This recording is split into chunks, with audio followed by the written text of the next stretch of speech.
The team to me that has been most impressive has been the Los Angeles Clippers. So that begs the question, Brian Windhorst, who is the single most important player in the Western Conference? It's Kawhi. On Pritchard. Spins away. Oh my goodness! Look out below! In the last 27 games where Kawhi Leonard has been in the lineup for the Clippers, they've managed to go 24-3, boasting the number 1 ranked offense, the number 4 ranked defense, and the best net rating in the NBA. Or to put it another way, that's an 89% winning percentage, the same as the legendary 73-9 Golden State Warriors. Could it be that people are underestimating a team that might just be one of the all-time greats? I mean, any team with a healthy Kawhi Leonard automatically has a shot at winning an NBA championship because Kawhi is simply unbelievable. But when you add James Harden, Paul George, and seriously strong depth to the mix, you end up with a team that seems almost unbeatable. Just take a look at their recent game against the red-hot Atlanta team. Even though the Hawks shot 54% from the field, 51% from 3, and racked up all points, the Clippers still had too much offense to handle, thanks to the advantage of having 3 superstars. One of them is bound to make a play like this late in the game, and I'm not entirely sure how anyone is supposed to stop them. In just the first quarter, they knocked down 6 threes, with the order being Harden, PG, Kawhi, Harden, and Kawhi. Take a look here as Plumlee sets the screen for PG. Okongwu drops back, and PG immediately makes him pay. 30 seconds later, PG is bringing the ball up in transition. He dishes it to Harden, who draws the defense in before passing to Kawhi, who drains the 3.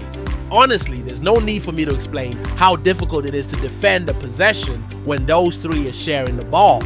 And just to make it clear, when they aren't sharing the ball, any one of them can pull off something like this.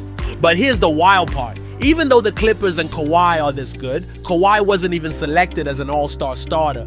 To illustrate just how ridiculous that is, here are LeBron James' numbers, and here are Kawhi Leonard's numbers for the season. Winning, impact, defense, efficiency, no matter how you analyze it, Kawhi has undoubtedly been the best wing player. Not just in the Western Conference, but in the entire league this season, and that should have been acknowledged in the All-Star voting. His impact goes far beyond just scoring. He remains one of the NBA's top defenders. Take a look at this play where Steph brings the ball up the court, hands it off to CP3, and Looney sets a screen. Despite the separation created by that movement, Kawhi somehow manages to navigate around the Looney screen and block Curry's jump shot, showcasing an impressive aspect of Kawhi's defensive game. His ability to navigate screens and contest jump shots is exceptional. It's rare to see an offensive superstar work just as hard navigating screens and contesting shooters as he does when scoring or going for a steal. Just look at him against Jaylen Brown. Horford sets the screen, and Kawhi does an outstanding job getting around it, putting an initial hand in Brown's face and then contesting his shot as he rises up. We could also talk about Kawhi's switch ability. He starts his play by guarding Drew, then switches onto Tatum, and look at his active hands disrupting Tatum on the way up before Tatum misses the putback and the Clippers fight for the rebound. Or check out his brilliance on his play.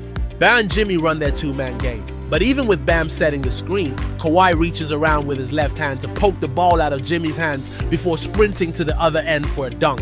That's Jimmy Butler, who had no idea what had just happened. However, he definitely knew what happened on this play, where he beat Power off the dribble, only for Kawhi to erase his shot and then contest the next miss.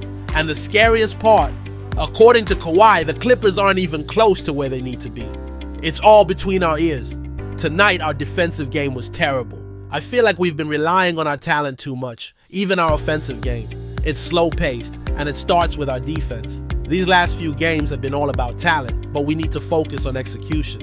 Over the past few games, we've seen both sides of the Clippers. Against the Hawks, they simply outscored them. But in the game before against the Heat, they clamped down on Miami, holding them to just 95 points. It certainly helps when you have not just one, but 2 elite wing defenders. Look at PG on this play against Jarkis Jr.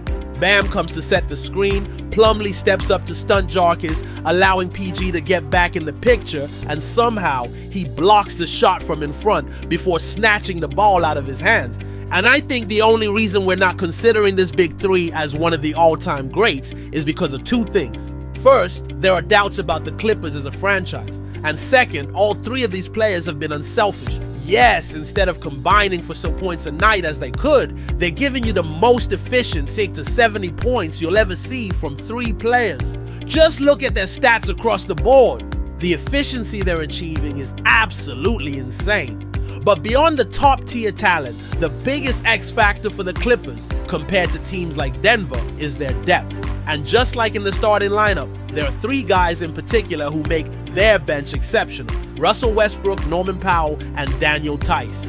Let's start with Russ, because it's undeniable that he changes the pace of the game as soon as he checks in, as he can still pull off plays like this. The reason Russ is still making a significant impact for the Clippers is that he's sticking to what he does best: attacking the rim, defending with intensity, and setting up his teammates. Check out this play where he brings the ball up in transition, and in classic Westbrook style, he freezes the defender with a change of pace before getting to the rim in a flash. Just look at Nwora on the bench. He was stunned by how quickly Russ got to the rim, especially considering his age. And while we don't see Russ dunk as much anymore, that burst of speed is still there. Look at him sizing up Michael Porter Jr. before dashing to the rim. And it's not just his speed that creates opportunities for himself, but now there's an elite playmaker on the floor at all times. Here's a play I love from Russ, where he sets the screen, Kawhi wraps the pass around him, and on the short roll, Russ throws a perfect dime to Plumlee, who finishes acrobatically. It's the kind of play that makes you wonder just how good this team can be.